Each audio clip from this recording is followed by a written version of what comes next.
Ya Pak Udin gitu.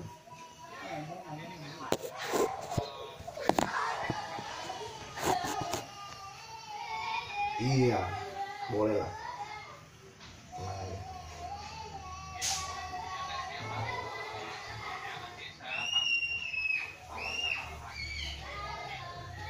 Oh, mau berapa ton?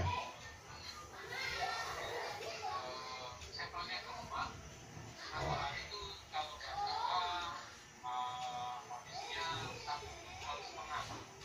1,5 ton mereka. Oke. Nanti dia 1,5 ton ini untuk sapi aja ya? Oh, ikan nggak ada ikan? Ikan nggak ada.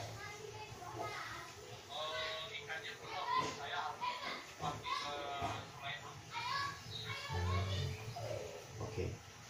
Nanti diatur aja. Iya. Oke. Enggak, kita memang satu jenis doang Pak.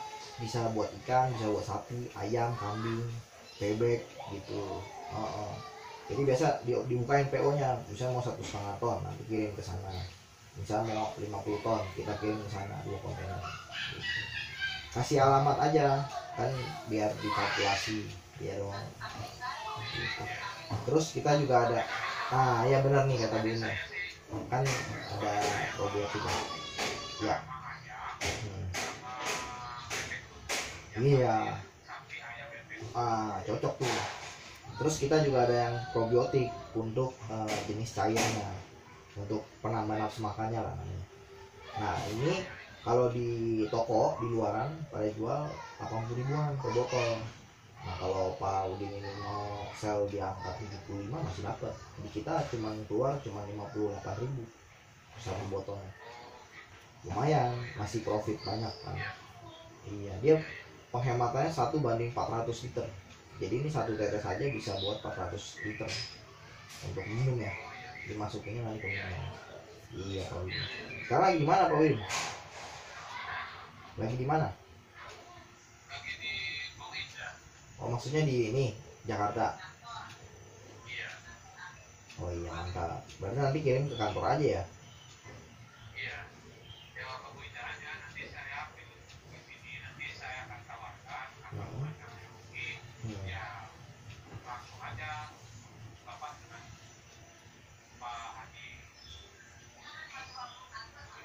Iya nih, no kan katanya Bu Indah mendingan nanti melalui Pak Udin aja, jadi Pak Udin yang tinggal bagaimana konsiliasinya.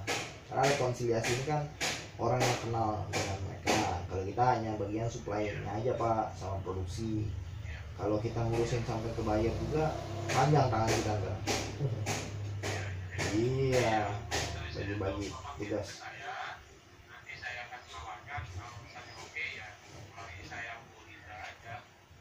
Iya betul.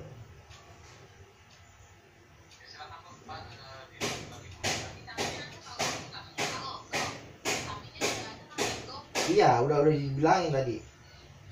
Tapi kayaknya belum mau. Kayaknya belum mau kalau vitamin.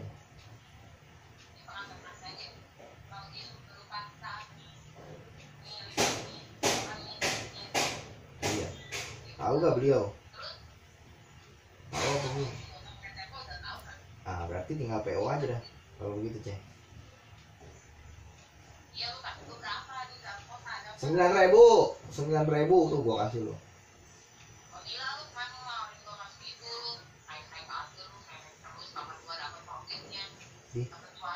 Wah sablon juga lo. Kemarin harga 15.000, terus 12.000, terus sekarang 9.000. Kok lu mau bilang sekarang gimana Bang? Nggak ada yang 7.000. Ada aja 7.000 mah gue yang beli ya kalau begini mah. Gimana ini bos? Iya kalau misalkan ada 1 juta ton tapi harus 1 jutaan. Kalau cuma 1 ton 2 ton nggak mau.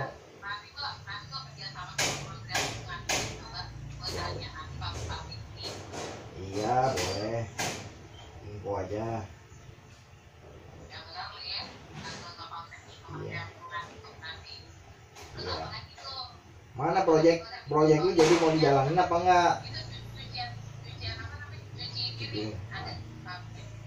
Ada lah. Moonlight bukan Sunmoon. Iya. Iya.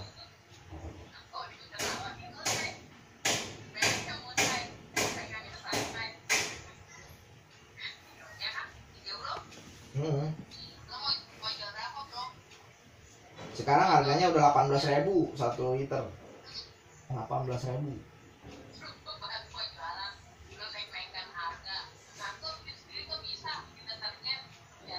Ya udah lu jangan kerja sama gua. Kampret lu. Nah. Ya, bagus lah. Nah.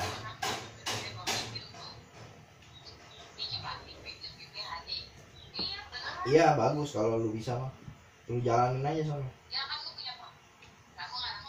Ya. Nah sekarang nggak ada modal, ngapain lu cerita sama gua?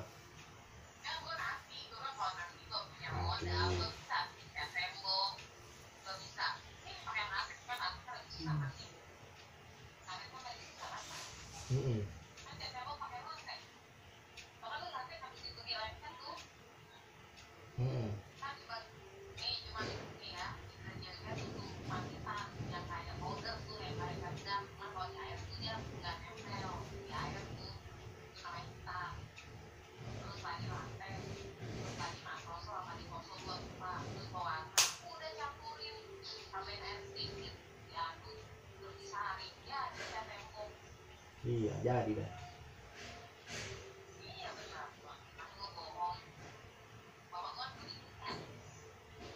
Iya, benar. Kayak ada gua.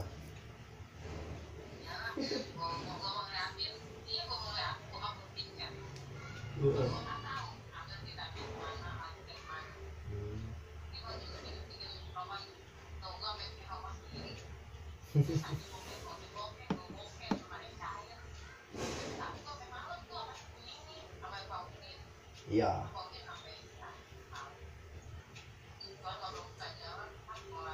Masih sabar. Kalau yang situ ada apa? Peternakan jarang. Bagus sih, bagus boleh, bagus.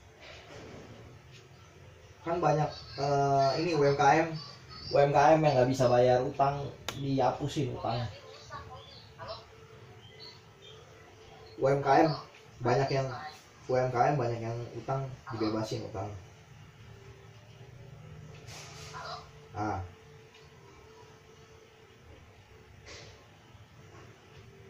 Halo.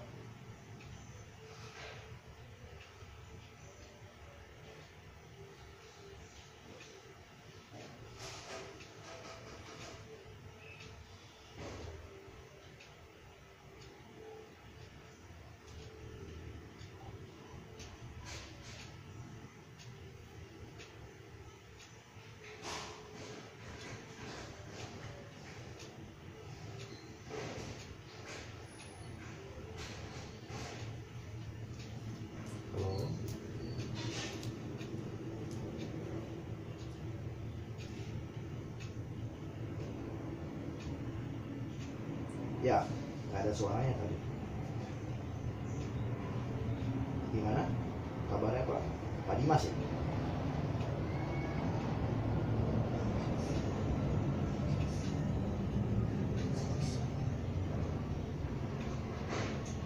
Halo.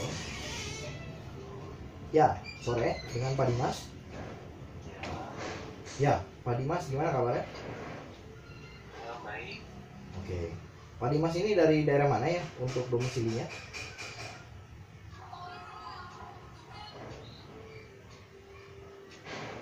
Halo? Halo. Ya? Suaranya terdengar gak ya di sana? Iya Pak, dengar. Oke. Pak Dimas ini domisilinya dari daerah mana? Kota Palembang Pak. Oh, Sumatera ya. Oke. Iya. Untuk pengalamannya sebelumnya sebagai apa aja? Kenalan sebelumnya saya dengan Yori dari Coachings. Iya Pak, saya dari Fresh Graduates Pak. Oke. Lalu pengalaman internshipnya di mana dulu? fakultasnya di Politeknik Negeri Sriwijaya, Oke. jurusan teknik mesin, Wah. prodi Ah, teknik mesin produksi dan perawatan. ya.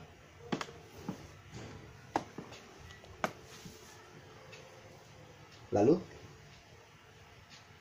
Ya, domisili saya Kota Palembang, umur saya 22 tahun. Oke. Pernah internshipnya di mana? Sorry. Saya pengalaman di magang di PT Indotrak Utama, Pak. Oh, oke. Ngurusin ini mesin truk. Iya, Pak. Oh, Alat berat. ya, mesin tracking, terus alat berat, Kobelco. Iya. Oke. Terus untuk Pak Dimas ini kan masuknya di dunia sales nih. Ini seberapa yakin bisa masuk ke pasar global internasional? Lokasinya di mana itu, Pak? Kalau kita hybrid ya company-nya. Jadi kalau Pak Dimas ini masuk di industri kita, nanti sometimes akan diundang ke contoh Singapura, Myanmar, Malaysia, hybrid gitu. Halo, Pak. Ya, halo. Halo. Ya, di sana sinyalnya. Iya, putus-putus. Oh, oke. Kalau memang putus-putus mungkin di chat aja kali ya bicaranya ya. Boleh, Pak. Di chat aja ya. Oke ya. Iya. Maaf ya, Pak. Oke, nggak apa-apa, santai aja. Thank you loh. Udah di info ya. Ya, Oke. maaf, Pak ya. Ya, selamat sore. Terima kasih, Pak.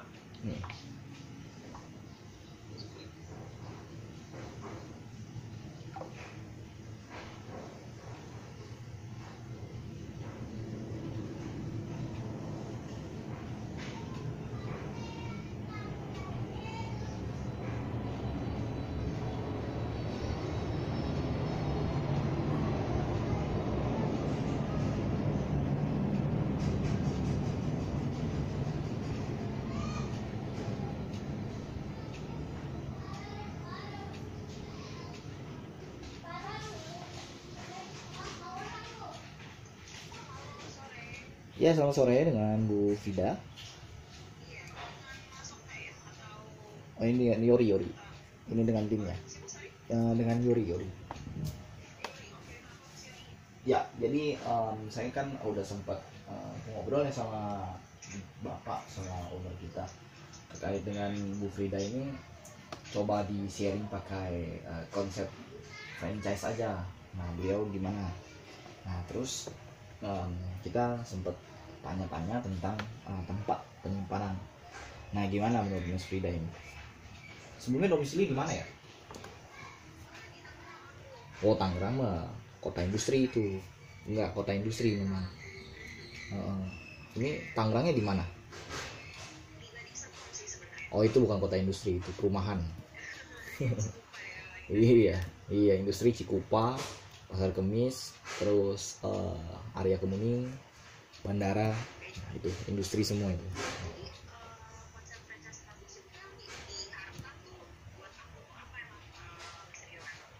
Ya, jadi nantinya punya real produknya kita, terus juga demand seperti apa ke depan nanti akan dituntun sama pihaknya ITPC International Trade Promotion Center yang diusung dari Kementerian Perdagangan. Nah, mungkin kalau misalkan kita lihat dari resume-nya Miss Frida sendiri, itu kan dari orang logistik ya, betul ya? Nah, itu backgroundnya sebenarnya sudah sangat mumpuni ya masuk di industri seperti ini, karena memang tinggal kolaborasi yang tepat aja dengan industri sejenis tapi yang bayarnya di luar negeri. Nantinya mereka punya demand yang tentunya bisa kita support supply chain distributionnya gitu. Untuk produknya tadi udah tahu belum di website? Tadi sih aku baca sih dikit-dikit lebih ke pakan gitu ya. Ya, pakan buat binatang. Dari penggemukan ayam probiotik, petelur, pedaging, terus juga untuk bebek, terus untuk sapi, kerbau, terus juga untuk binatang ikan, udang, seperti itu ya, all animal ya gitu, Miss. Nah, dari Miss Frida ini punya gambaran yang luas gak untuk tempat penyimpanannya? Setahu kalau untuk Gading Serpong yang ada mungkin sepanjang jalan ini ya, jalan Raya Serpong ya, ada beberapa tuh. Sebenarnya akunya nggak ada mas gitu, jadi tapi mungkin lebih ke nanti aku bantu cari klien aku yang ada sih sebenarnya gitu. Oh iya, kolaborasi lagi nanti palingan. Iya. Seperti itu ya. Nah, untuk pengambilan supply chain distribution ini areanya nanti yang paling dekat tetap di Jawa Barat, ke daerah Tangerang juga. Jadi ongkos kirimnya juga nggak terlalu mahal. Dan kalau memang bisa pakai tracking logistiknya punya Miss Frida juga nggak apa-apa. Yang penting orang tersebut tentunya mau jadi investor untuk tempat penyimpanannya. Jadi ada tempat penyimpanan, terus juga untuk renewable produknya 25 ton. Ya rata-rata sih kalau untuk kontainer masuk segitu ya. Bisa kalau yang 20 feet itu sekitar 20-an ton, 12 ton ya. 20 feet 12 ton, 40 feet FCL itu 25 ton. Seperti itu. Jadi buat tempatnya aja gitu mas. Tempatnya sama dia investor untuk capitalnya gitu. Karena ini kan sistem franchise nih. Nanti kita akan support di bagian bagaimana mengembangkan market di lokal dan luar negeri.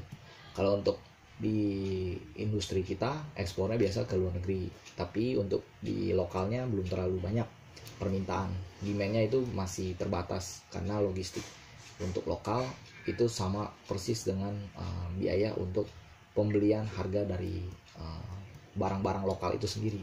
Jadi ibaratnya produk lokal harganya sejenis yang ada di daerah itu. Nah, kalau untuk pakai logistik dari tempat kita, dari gudang kita ke tempat mereka, itu nggak menjamin harganya seimbang. Makanya terjadi tumpang tindih di situ. Nah, kita kasih sebuah elaborasi untuk siapapun nanti franchise yang punya di daerah sana, dia bisa kembangin.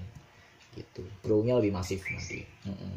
Gitu Mas Rida. Nah, untuk resultnya sendiri, ini dihitung berdasarkan kontaineran ya. Jadi kontainer yang 40 feet dapat 10-an juta, itu berlaku kuantitasnya.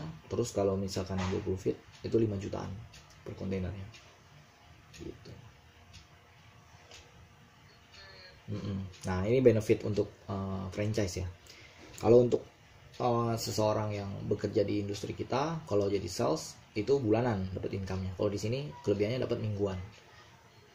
Terus kita juga ada kasih dividen untuk setiap franchise partner kita yang berhasil menempuh 3 position teratas. Itu dividennya berupa emas, terus kalung, terus kadang juga dikasih diamond, sama terakhir kita juga akan kasih long lasting income ya, berupa fasilitas income yang lumayan diregenerasi dari satu keluarga ke keluarganya berikutnya gitu. Paham sampai sini? Bentar ya, aku mencerna. Oh ya, dicerna dulu aja. Tadi agak putus-putus sih. Oh, putus dulu. Oke. Ekspektif franchise-nya sendiri tuh dia akan jualin barangnya gitu atau cuman sewa tempatnya apa gimana, sorry mas tadi? Kalau untuk tempat misalnya dia udah punya, berarti nanti yang dipergunakan dalam tempat itu adalah dia membuka sebuah lapangan kerja ya, tentu ya, membuat para kuli di sana. Terus juga nanti kan nggak mungkin dia mengerjakan itu secara sendirian, mengangkat hidrolik atau bahan-bahan yang kita supply dari tempat kita ke tempat mereka. Kemudian secara kompleks ya sebenarnya hal yang nantinya dibentuk adalah habit untuk menjadi UMKM entrepreneurship. Dari UMKM nanti berkembang ke skala yang kita sebut global international partnership. Nah, global international partnership ini nantinya ada beberapa sistem yang kita elaborasi dengan pekerjaan franchising nantinya. Seperti itu. Nanti kita kasih yang namanya, tadi udah sempat di teks juga ya, pengembangan diri. Nah, pengembangan diri ini berlaku untuk 180 hari setelah dia bergabung menjadi franchise kita. Jadi mulai dari bagaimana motor.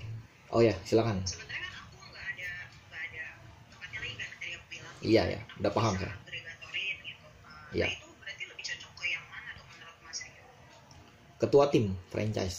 Nanti jadi ketua tim. Agregator itu nanti masuknya ketua tim. Jadi nanti dielaborasikan, si A punyanya gudang, si B punyanya investasinya, si C bagian marketingnya. Nah itu bikin struktur namanya, build your structure. Kalau misalkan seseorang yang belum punya pandangan kan, dia pasti tanya cara kerjanya gimana kan, kayak gitu kan. Nah kalau orang yang udah punya bekal pengalaman di dunia transportasi, menurut saya itu jauh lebih mudah karena dia punya database-nya. Dia pegang bagaimana konsep ini mau dibawa sejauh apa sih gitu loh. Asal punya ekosistem yang mumpuni,